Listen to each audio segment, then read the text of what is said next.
સર્વપ્રથમ તો ગુજરાત સરકારના શિક્ષણ મંત્રી અને સામાજિક ન્યાય અધિકારીતા મંત્રી તરીકે આજે કોડીનારમાં જે દુઃખદ અને કરુણ ઘટના બની છે એ ખૂબ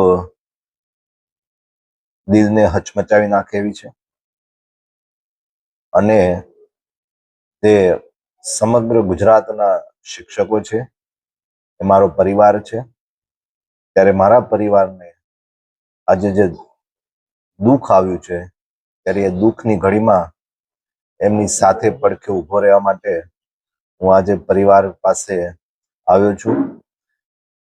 જે અરવિંદભાઈ પોતે ખૂબ સારા શિક્ષક હોવાની સાથે સાથે તેમણે બીએલઓ તરીકે પણ ખૂબ સારી કામગીરી બજાવી છે. કોઈ ફરિયાદ પણ હતી નહીં. આજે એમના બાપુજી શ્રી મુરજીભાઈ પોતે પણ શિક્ષક છે, ભૂતકાળમાં શિક્ષક રહી ચૂક્યા છે. એમના સસરા રણવીરભાઈ બંને અહીંયા છે.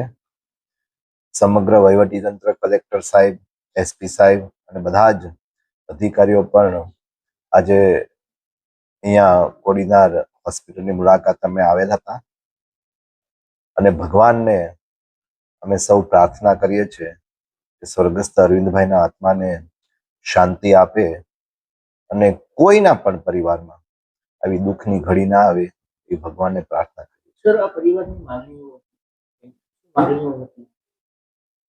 પરિવારની એવી કોઈ માગણી હતી નહીં, પણ એમની જે લાગણી હતી એ લાગણીને ધ્યાનમાં લઈ અને અમે એમને આશ્વાસન આપ્યું છે કે સરકાર એમની સાથે જ છે.